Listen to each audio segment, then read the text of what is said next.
Le ministre de l'Agriculture préside à Kifa le lancement du projet de gestion durable des ressources naturelles.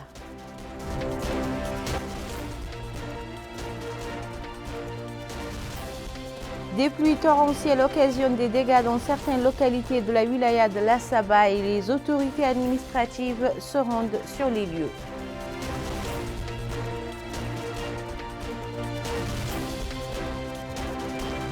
Poursuite dans les centres de santé sur toute l'étendue du territoire national de la deuxième campagne nationale de vaccination contre la Covid-19. Merci de vous joindre à nous. Pour se prémunir de la Covid-19, faites-vous vacciner et respectez les mesures barrières. Comme annoncé dans les titres, le ministre de l'Agriculture, Seydina Ould Ahmed Ali, a présidé hier à Kifa le lancement des interventions sur le terrain du projet de gestion durable des ressources naturelles de l'équipement municipal et d'organisation des producteurs ruraux. Ce projet vise à appuyer l'indépendance économique des populations en ce qui concerne l'accès durable aux ressources naturelles et les équipements des collectivités pour améliorer les conditions de travail et la production des travailleurs agricoles. Compte rendu Bokar Baylaba. Le projet Progrès est chargé de mettre en œuvre le volet mauritanien du programme conjoint Sahel en réponse aux défis de Covid-19, des conflits et du changement climatique SD3C. Il vise à améliorer les conditions de vie de la population cible en créant un tissu économique et social basé sur la valorisation et la gestion durable des ressources naturelles. Et à cette occasion, le ministre de l'Agriculture, Seydina Ould Ahmed Ali, a indiqué que ce projet va renforcer l'approche adoptée par le département de l'agriculture en faisant participer tous les bénéficiaires et l'ensemble des acteurs à tous les maillons de la chaîne de production et à la promotion de la mise en œuvre des projets du développement local. Il a ajouté que le projet représente un maillon d'un important programme de développement dont la réalisation entre dans le cadre du programme électoral Tahoudati du président de la République. Le ministre de l'Agriculture a attiré l'attention sur l'importance de l'initiative SD3C Coastal Joint Programme qui sera lancée début 2022 et qui est considéré comme un modèle vivant dans l'amélioration des conditions des habitants des zones frontalières. Autre intervention, c'est celle faite par le coordinateur national du projet Progrès, Ahmed Amar, qui a présenté une note technique sur ce projet qui est un modèle unique par sa structure et son approche de mise en œuvre à la lumière des résultats tirés de l'expérience de coopération entre la Mauritanie et le Fonds mondial de développement agricole pendant 4 décennies. Le projet Progrès défend le postulat d'une transformation rurale profonde basée sur l'engagement citoyen, la gestion durable des ressources naturelles, en plaçant les communautés rurales pauvres au cœur de sa théorie de changement. Le projet intervient dans les deux HUD, Assaba, Guidimaha, Gorgol et Brakna. Il vise à atteindre 40% de femmes et 30% de jeunes. Après un arrêt qui a inquiété les éleveurs et agriculteurs, le ciel a été clément ces dernières 24 heures. D'importantes quantités de pluie se sont abattues sur une grande partie du territoire national. Découvrons-les ensemble.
Ces pluies qui se sont abattues hier ont occasionné d'importants dégâts dans la wilaya de Lassaba. C'est ainsi que le hakam adjoint de Kifa, Moussa Abdullah Mbaye, s'est rendu dans les villages d'Al-Fadl, Varqaqa, Shingiti, Aman, dépendant de la commune de Melika, pour voir de près les dégâts causés par ces orages accompagnés de pluie.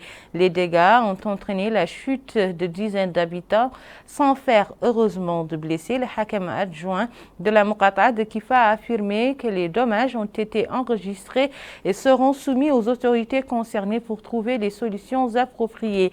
Les victimes des dommages ont remercié les autorités pour cette visite et ont demandé à l'État de leur venir en aide dans les plus brefs délais.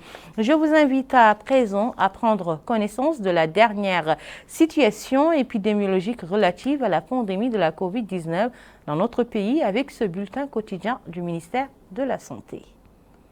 Durant les dernières 24 heures, nous avons enregistré 237 nouveaux cas, dont 12 cas contacts et 225 cas communautaires. Nous avons aussi enregistré 348 nouvelles guérisons et malheureusement 4 décès. Le cumul des cas positifs enregistrés depuis le début de la pandémie est de 30 121, dont 9 570 cas contacts et 20 345 cas communautaires et 206 cas importés. Le cumul de guérisons enregistrés depuis le début de la pandémie est de 25 988 et le cumul de décès est de 640. Nous avons aujourd'hui 3 493 cas actifs, dont 3 341 asymptomatiques, 86 avec des symptômes simples et 66 cas graves. La répartition de nouveaux cas par Muqata'a, nous avons enregistré un nouveau cas à Bassuknou, un nouveau cas à Nema, un nouveau cas aussi à Timbadra, un à Barkewel, un à Boumdeid, 2 à Kankoussa, 4 à Kaidi, 3 à Aleg, 1 à Bababé, 2 à Bogué, 10 à Mektal Hajar, 5 à Boutilimit, 13 à Medradra, un nouveau cas à Wadenaga, 1 à Arkiz, 3 à Rosso, 13 à Atar, un nouveau cas à Shingiti, un nouveau cas à Wadan, 5 à Chami, 36 nouveaux cas dans le Muqata'a de Nouadhibou, 11 à Mujriya, un nouveau cas à Gabou, 7 à Seribabi, 5 à Zouarat, 2 à Akjoujet, 6 nouveaux cas à Oksar, 2 à Sabra, 32 à Tevrak Zeyna, 15 à Darnaïm, 30 à Tayert, 14 à Toujounine, 5 nouveaux cas à Arafat et 1 à Riyad. Les tests réalisés durant les dernières 24 heures sont au nombre de 2043, dont 1449 TDR et 594 PCR. Pour la situation de l'hospitalisation, nous avons hospitalisé durant les dernières 24 heures 34 nouveaux malades, dont 26 avec situation stable et 8 avec situation grave. Nous avons aussi enregistré 13 sorties d'hôpital durant les dernières 24 heures. Pour la situation de la vaccination, nous avons au total dans le nombre des vaccinés première dose est de 226 520. Le nombre de vaccinés pour les dernières 24 heures est de 46 778 et le nombre de personnes totalement vaccinées est de 147 089. La deuxième campagne nationale de vaccination contre la Covid-19 lancée par les pouvoirs publics la semaine dernière se poursuit sur l'ensemble du territoire national pour une semaine. Dans la wilaya de Nouakchott Sud, les centres de vaccination destinés à cet effet reçoivent les citoyens désireux de prendre des doses du vaccin anti-coronavirus. Houroul Mouaïla. Dans le cadre de la deuxième campagne nationale de vaccination contre la COVID-19, les centres de santé des 3 wilayas de Nouakchott connaissent une forte affluence des citoyens venus pour se faire vacciner. Ceci reflète le degré de sensibilisation des habitants de la capitale quant à la nécessité de se faire vacciner. La chef du centre de Kandahar, Mme Mariam Zaïd, a indiqué que chaque citoyen doit présenter sa pièce d'identité pour pouvoir se faire enregistrer. Elle a ajouté que l'on demande à la personne est-ce qu'elle est atteinte de maladies chroniques et est-ce qu'elle prend des médicaments en ce moment.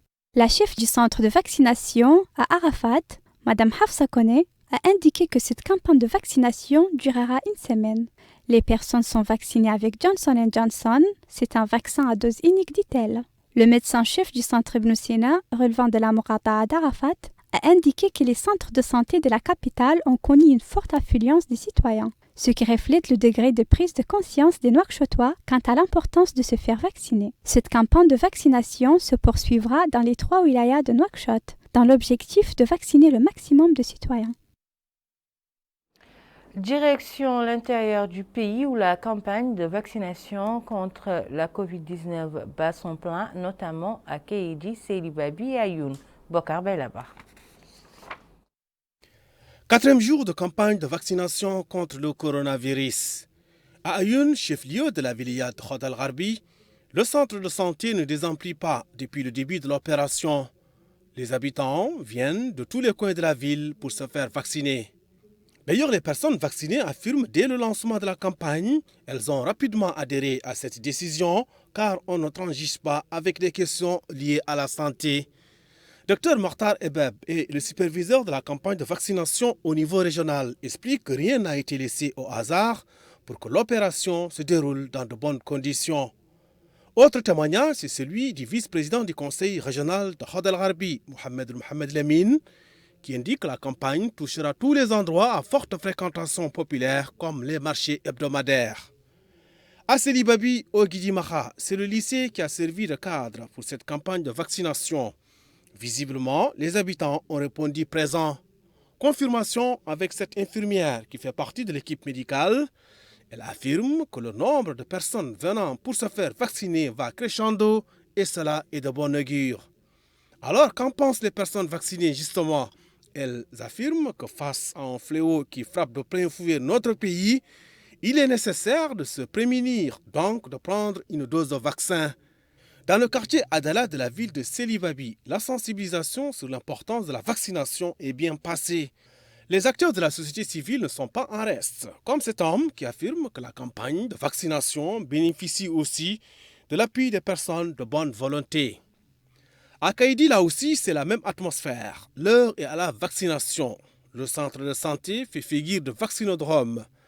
Une opération de vaccination suit des procédures, enregistrement, prise de dose de vaccin et observation d'environ un quart d'heure en cas d'effet secondaire.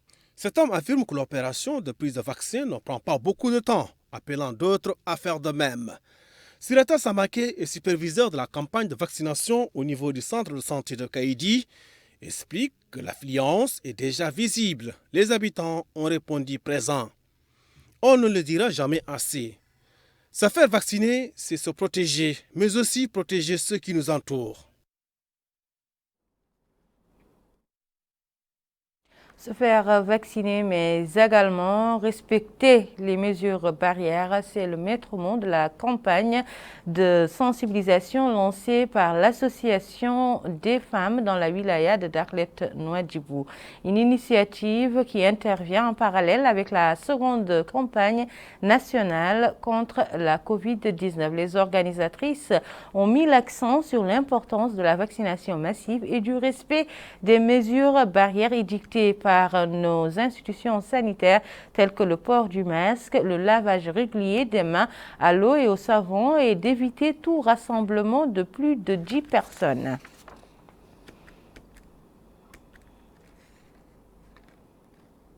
Et nous clôturons ce journal par cette autre activité organisée par l'Association des jeunes du Hod Sharqi qui a tenu une campagne de sensibilisation et de mobilisation dont l'objectif est de sensibiliser les populations de la wilaya du Hod sur l'importance de la présente campagne nationale de vaccination contre la pandémie de la Covid-19. Une campagne qui a été lancée depuis le marché du bétail de la ville de Nema, capitale de la wilaya, et a été supervisée par l'adjoint du Wali, Mohamed Oul El-Hussein Oul Iji. Au cours de cette campagne, des masques et du gel hydroalcoolique ont été distribués aux populations. Voilà qui met fin à cette édition, le rappel des titres. Le ministre de l'Agriculture préside à Kifa le lancement du projet de gestion durable des ressources naturelles.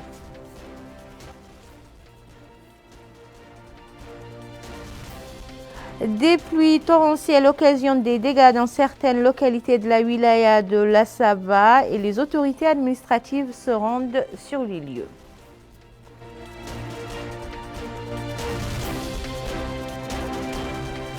Poursuite dans les centres de la deuxième campagne nationale de vaccination contre la pandémie de la Covid-19 qui en est à sa troisième vague dans notre pays. On ne le dira jamais assez, portez vos masques, faites-vous vacciner pour vous protéger et protéger vos proches. Le journal, c'est pour demain. En attendant, passez d'agréables moments en compagnie de votre chaîne nationale Al Mauritania.